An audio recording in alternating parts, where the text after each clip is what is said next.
Assignment B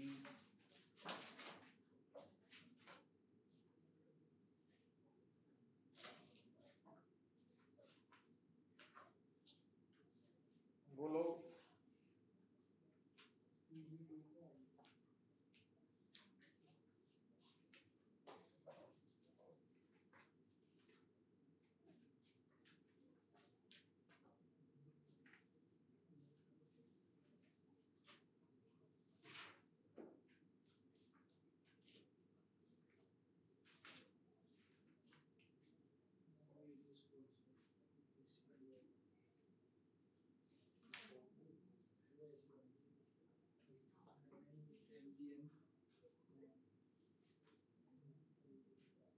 बोलो हुण देखो ये जी असाइनमेंट है तो इसका क्वेश्चन नंबर 3 बोलो। ये तो सिलेक्टेड क्वेश्चन ही करने बाकी प्रैक्टिस करियो आप करवाए भी हुए हैं। 3 बोलो 3 The object in figure weighs 40 नबड़ा figure है ये नहीं बोल होना सही क्वेश्चन क्या The object in figure weighs 40 kg and hangs at rest. Sir 3B1 चलो 2 पे पहुंच गया मिलेंगे सर मेरी पढ़ाई में पढ़ी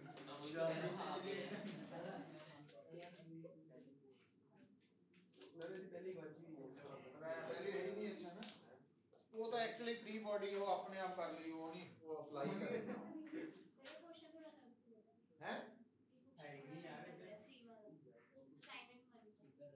दिखाओ जेड़ा अलग लग रहा बाकी तो दस्यो सर है नहीं इसमें मेरे है कोई नहीं मिल सर मिल गई वो कोई गल नहीं मिल गई ना मिली होगी ਇਹਦੇ ਵਿੱਚ ਤਾਂ ਬੇਟਾ ਫੋਰਸਿਸ ਡਰਾ ਕਰਨੀਆਂ ਦਸੀਆਂ ਹਾਂ ਇਹਦੇ ਚ ਜਿਹੜਾ ਕੁਐਸਚਨ ਨੰਬਰ 3 ਹੈ ਨਾ ये तो फोर्सेस ड्रॉ करनी है दसिए नु अपने आप कर लियो नहीं थर्ड सुनो थोड़ा थर्ड बारे सुनो जेड़ा थर्ड है क्वेश्चन फिर थर्ड ही आया चाहे बी दा फर्स्ट ही आया ना तो ਇਹਦੇ ਚ ना स्प्रिंग है स्प्रिंग वाला केस ਆਪਾਂ ਹਾਲੇ नहीं ਕੀਤਾ ਸੀ है ना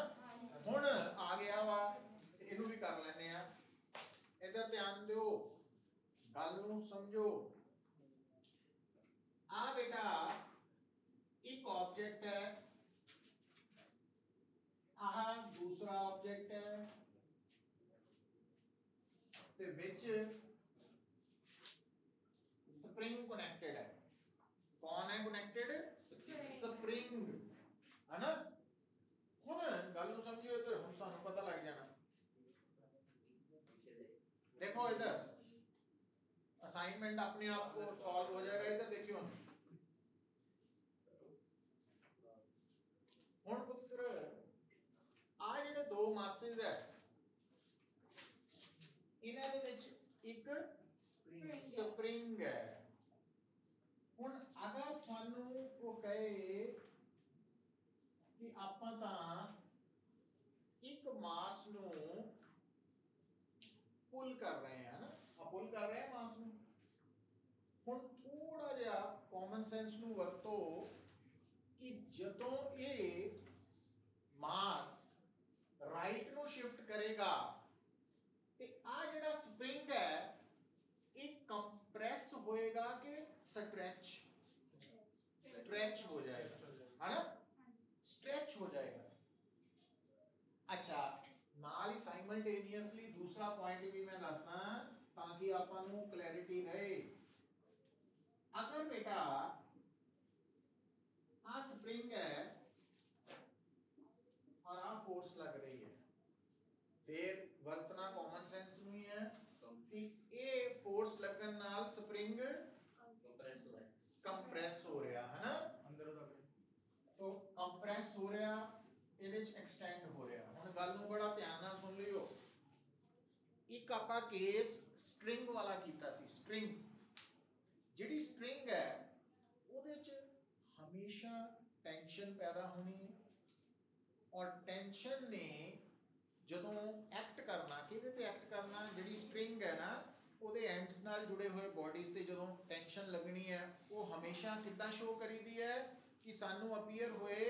ਕਿ ਟੈਂਸ਼ਨ ਦੇ ਕਰਕੇ ਉਹ ਬੋਡੀ ਪੁੱਲ ਹੋ ਰਹੀ ਹੈ, ਪੁਲਿੰਗ ਹੈ ਨਾ। ਪਰ ਸਪਰਿੰਗ ਦੇ ਕੇਸ 'ਚ ਗੱਲ ਨੂੰ ਸੁਣੋ, ਪਹਿਲੀ ਗੱਲ ਯਾਦ ਰੱਖੋ, ਜਦੋਂ ਵੀ ਕੋਈ ਸਪਰਿੰਗ ਕੰਪਰੈਸ ਹੋਏਗਾ ਜਾਂ ਐਕਸਟੈਂਡ ਹੋਏਗਾ, ਦੋਨੋਂ ਹਾਲਤਾਂ ਵਿੱਚ ਹੈ ਨਾ, ਦੋਨੋਂ ਕੰਡੀਸ਼ਨਸ ਦੇ ਵਿੱਚ ਸਪਰਿੰਗ ਦੇ ਅੰਦਰ ਫੋਰਸ ਪੈਦਾ ਹੋਏਗਾ। तो जिद्दां स्प्रिंग दे अंदर फोर्स नूं किया सी टेंशन, ਤਾਂ ਸਪਰਿੰਗ ਦੇ ਅੰਦਰ ਪੈਦਾ ਹੋਣ ਵਾਲੀ ਫੋਰਸ, ਪਰ ਕਦੋਂ ਪੈਦਾ ਹੋਣੀ ਸਪਰਿੰਗ ਦੇ ਅੰਦਰ ਫੋਰਸ, ਜਦੋਂ ਸਪਰਿੰਗ ਜਾਂ ਕੰਪਰੈਸਡ ਹੈ ਜਾਂ ਸਟ੍ਰੈਚਡ ਹੈ, ਤਾਂ ਉਸ ਫੋਰਸ ਨੂੰ ਕਹਿੰਦੇ ਆ ਰੀਸਟੋਰਿੰਗ force. that is known as restoring force, ਉਹਨੂੰ ਰੀਸਟੋਰਿੰਗ ਫੋਰਸ ਕਹਿੰਦੇ ਆ। ਠੀਕ, ਹੁਣ ਜਿਹੜੀ ਰੀਸਟੋਰਿੰਗ ਫੋਰਸ ਹੈ ਬੇਟਾ,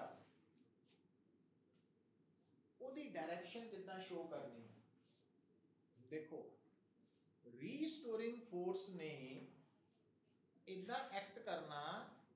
ਕਿ ਉਹ ਇਦਾਂ ਲੱਗੇਗਾ ਕਿ ਬੋਡੀ ਜਿਹੜੀ ਹੈ ਨਾ, ਉਹਦੇ ਤੇ ਲੱਗਣ ਵਾਲੀ ਰੀਸਟੋਰਿੰਗ ਫੋਰਸ ਦੀ ਡਾਇਰੈਕਸ਼ਨ ਇਦਾਂ ਸ਼ੋ ਕਰਨੀ ਹੈ ਕਿ ਸਾਨੂੰ ਇਦਾਂ ਲੱਗਣਾ ਚਾਹੀਦਾ ਕਿ ਜਿਹੜਾ ਸਪਰਿੰਗ ਹੈ ਉਹ ਵਾਪਸ ਪਹਿਲੇ ਵਰਗਾ ਨਾਰਮਲ ਸਟੇਟ 'ਚ ਆਉਣਾ ਚਾਹੁੰਦਾ ਵਾ। ਹੁਣ ਨਾਰਮਲ ਸਟੇਟ 'ਚ ਆਉਣਾ ਚਾਹੁੰਦਾ ਵਾ, ਹੈ ਨਾ। ਹੁਣ ਇੱਥੇ ਤੁਹਾਡਾ ਸਪਰਿੰਗ ਕਿਹੜੀ ਸਟੇਟ 'ਚ ਹੈ? ਸਟ੍ਰੈਚ। ਇਹਦਾ ਮਤਲਬ ਉਹਨੂੰ ਵਾਪਸ ਛੋਟਾ ਹੋਣ ਦੇ ਲਈ ਸਾਨੂੰ ਕਿੱਦਾਂ ਲੱਗਣਾ ਚਾਹੀਦਾ ਕਿ ਰੀਸਟੋਰਿੰਗ ਫੋਰਸ, मतलब समझ आई गल? Yes sir. तो इथे रीस्टोरिंग फोर्स कितना नजर आनी चाहिए थी? हुन इथे वो छोटा वा ते नॉर्मल जान ली ओनु बाहर ਨੂੰ ਨਿਕਲਣਾ ਪੈਣਾ, मतलब रीस्टोरिंग फोर्स बाहर। समझ आई गल? ये ध्यान च रखना वा कि स्प्रिंग कंप्रेस्ड स्टेट च है कि स्ट्रेच्ड, ਉਹਦੇ ਅਕੋਰਡਿੰਗਲੀ ਉਸ ਸਪਰਿੰਗ ਦੇ ਦੋਨੋਂ ਐਂਡਸ ਤੇ ਜੁੜੀਆਂ ਬੋਡੀ ਤੇ ਲੱਗਣ ਵਾਲੀ ਰੀਸਟੋਰਿੰਗ ਫੋਰਸ ਸ਼ੋ ਹੋਣੀ ਹੈ। ਔਰ ਸ਼ੋ ਕਿਦਾਂ ਹੋਣੀ ਚਾਹੀਦੀ ਹੈ ਕਿ ਇਹ ਜਿਹੜੀਆਂ ਦੋ ਫੋਰਸਿਸ ਹੈ ਇਹ ਸਾਨੂੰ ਇਦਾਂ ਨਜ਼ਰ ਆਣਾ ਚਾਹੀਦਾ ਕਿ ਇਹ ਵਾਪਸ ਸਪਰਿੰਗ ਨੂੰ ਨਾਰਮਲ ਸਟੇਟ 'ਚ ਲੈ ਆਣਗੇ, ਹੈ ਨਾ। ਉਹ ਅਪੀਅਰੈਂਸ ਆਣੀ ਚਾਹੀਦੀ ਹੈ। ਔਰ ਇਹ ਜਿਹੜੀ ਰੀਸਟੋਰਿੰਗ ਫੋਰਸ ਹੈ ਬੇਟਾ F, इसका मैग्नीट्यूड के बराबर है, ये भी ध्यान च रखनी है। देखो और मैं थोड़े सामने डायग्राम बना रहा कि आ साडे कोल एक स्प्रिंग है, तो इस डायग्राम दे विच जिहड़ा स्प्रिंग है तो आ इसकी नॉर्मल लेंथ है, मतलब ना तो स्प्रिंग कंप्रेस्ड है ते ना ही स्ट्रेच्ड है। हुण असी की कीता, इस एंड नूं आ जिहड़ा एंड है इनू पकड़ के पुल कीता बाहर नूं, तां ये जिहड़ा स्प्रिंग है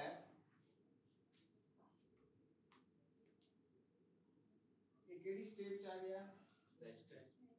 स्ट्रेच्ड हो गया। ਹੁਣ ਗੱਲ ਨੂੰ ਸੁਣੋ, ਪਹਿਲੀ ਗੱਲ ਤਾਂ ਇਹਦੇ ਅੰਦਰ ਰੀਸਟੋਰਿੰਗ ਫੋਰਸ ਪੈਦਾ ਹੋਊਗੀ ਕਿੱਧਰ ਨੂੰ? ਆਊਟ, ਇਨਵਰਟਸ ਅੰਦਰ, ਇਦਾਂ ਹੈ ਨਾ। ਗੱਲ ਕਿੰਨੀ ਹੋਏਗੀ ਹੁਣ ਉਹਦਾ ਜਵਾਬ ਆਪਾਂ ਲੈਣਾ। ਦੇਖੋ ਵੀ ਇਸ ਡਾਇਗਰਾਮ ਦੇ ਵਿੱਚ ਜਿਹੜਾ ਤੁਹਾਡਾ ਸਪਰਿੰਗ ਹੈ ਉਹ ਸਟ੍ਰੈਚਡ ਸਟੇਟ 'ਚ ਹੈ और ਉਹਦੀ ਲੈਂਥ ਕਿੰਨੀ ਵੱਧ ਚੁੱਕੀ ਹੈ, ਆਹੀ ਹੈ ਨਾ ਉਹਦੀ ਇਨਕਰੀਜ਼ ਇਨ ਲੈਂਥ, ਇਹੀ ਹੈ, ਇੰਨੀ ਹੈ ਨਾ ਵਧੀ। तो ਇਹਨੂੰ ਅਸੀਂ ਕਹਿ ਦਿੰਨੇ ਆ ਡਿਸਪਲੇਸਮੈਂਟ ਆਫ ਦਾ ਸਪਰਿੰਗ। तो ਹੁਣ ਸਪਰਿੰਗ ਪਹਿਲਾਂ ਇੱਥੇ ਸੀਗਾ, ਹੁਣ ਇੱਧਰ ਨੂੰ ਚਲਾ ਗਿਆ, मतलब ਆ ਕਾਦੀ ਡਾਇਰੈਕਸ਼ਨ ਹੋ ਗਈ ਉਹਦੀ? ਡਿਸਪਲੇਸਮੈਂਟ ਦੀ। x ਇੱਥੇ ਕੀ ਹੈ ਪੁੱਤਰ? डिस्प्लेसमेंट ऑफ द स्प्रिंग ਉਹਦਾ ਕੀ मीनिंग है डिस्प्लेसमेंट ऑफ द स्प्रिंग ਦਾ मतलब है ਵੀ ਉਹਦਾ ਜਿਹੜੀ ਲੈਂਥ ਹੈ ਉਹ ਕਿੰਨੀ ਵੱਧ ਗਈ ਹੈ ਨਾ ਉਹ डिस्प्लेसमेंट ਹੁਣ ਇੱਕ ਗੱਲ ਇੱਥੇ ਇੰਟਰਸਟਿੰਗਲੀ ਨੋਟ ਕਰੋ ਕਿ ਜਿਹੜੀ ਸਪਰਿੰਗ ਦੀ डिस्प्लेसमेंट ਹੈ x ਤੇ ਜਿਹੜੀ ਰੀਸਟੋਰਿੰਗ ਫੋਰਸ ਹੈ F क्या ਉਹ सेम डायरेक्शन ਚ ਹੈ ਕਿ ऑपोजिट ऑपोजिट ਚ है ना अच्छा ਹੁਣ बेटा दोबारा मैं आ डायग्राम बना रहे आ नॉर्मल लेंथ है ना स्प्रिंग दी ਤੁਹਾਡੇ ਦੀ तो ये स्प्रिंग इतना वा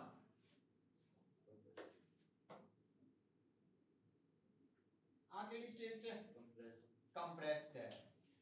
ਹੁਣ restoring force the direction show कर सकते हैं इतना आई है ना पता ਹੁਣ फिर देखो ਹੁਣ इस केस ਦੇ ਵਿੱਚ ਆ ਸੀ initially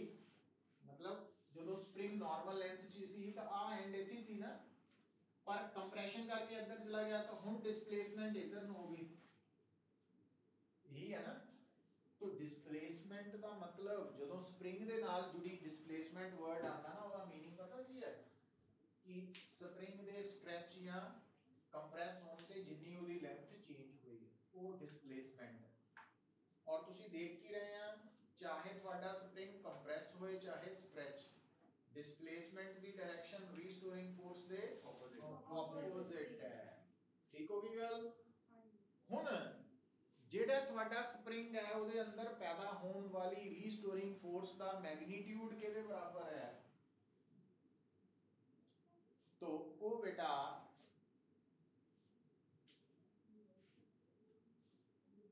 directly proportional to displacement ਹੁਣ ਇਹ ਲਾਈਨ ਕੀ ਦੱਸ ਰਹੀ ਤੁਹਾਨੂੰ ਕਿ ਜਿਹੜਾ स्प्रिंग है ना वो जितना ज्यादा स्ट्रेच होएगा उतनी ज्यादा डिस्प्लेसमेंट होएगी उतनी ज्यादा रीस्टोरिंग फोर्स होएगी जितना ਤੁਹਾਡਾ स्प्रिंग ज्यादा कंप्रेस होएगा उतनी ज्यादा डिस्प्लेसमेंट होएगी उतनी ज्यादा रीस्टोरिंग फोर्स होएगी ठीक है ਹੁਣ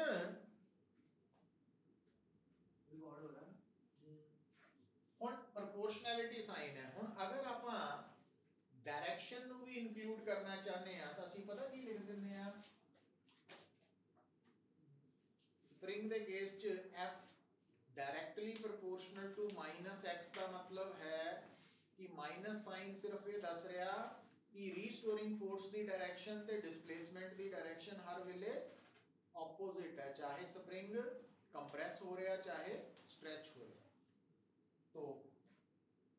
ਹੁਣ ਪ੍ਰੋਪੋਰਸ਼ਨੈਲਿਟੀ ਸਾਈਨ ਨੂੰ ਹਟਾ ਕੇ ਆਪਾਂ ਲਿਖਣਾ ਪੁੱਤਰ ਇੱਥੇ ਇੱਕ ਕਾਂਸਟੈਂਟ ਆਫ ਪ੍ਰੋਪੋਰਸ਼ਨੈਲਿਟੀ ਹੈ ਨਾ k k ਕਹਿ ਲੋ ਆਪਾਂ ਕਹਿ ਲੋ तो इस ਨੂੰ k ਨੂੰ ਅਸੀਂ ਪਤਾ ਇੱਥੇ ਕੀ ਨਾਮ ਦੇਣਾ फोर्स कांस्टेंट या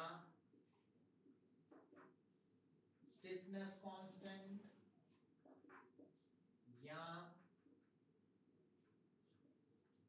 स्प्रिंग कांस्टेंट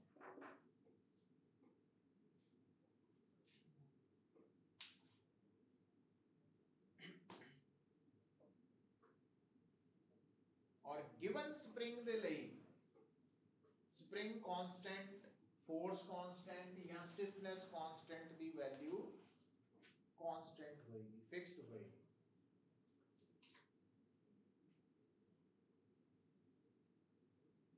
तो आज तो बाद ਜਦੋਂ ਵੀ ਤੁਹਾਡੀ ਪ੍ਰੋਬਲਮ ਦੇ ਵਿੱਚ ਸਪਰਿੰਗ ਇਨਕਲੂਡਡ ਹੈ ਤਾਂ ਸਪਰਿੰਗ ਦੇ ਕਰਕੇ ਕਿਹੜੀ ਫੋਰਸ ਕੰਸੀਡਰ ਹੋਣੀ ਹੈ पर कदों होनी है जेकर spring J spring the length normal है तो फिर x 0 होने करके रीस्टोरिंग फोर्स नहीं होनी और रीस्टोरिंग फोर्स दी डायरेक्शन किधर नु लेनी है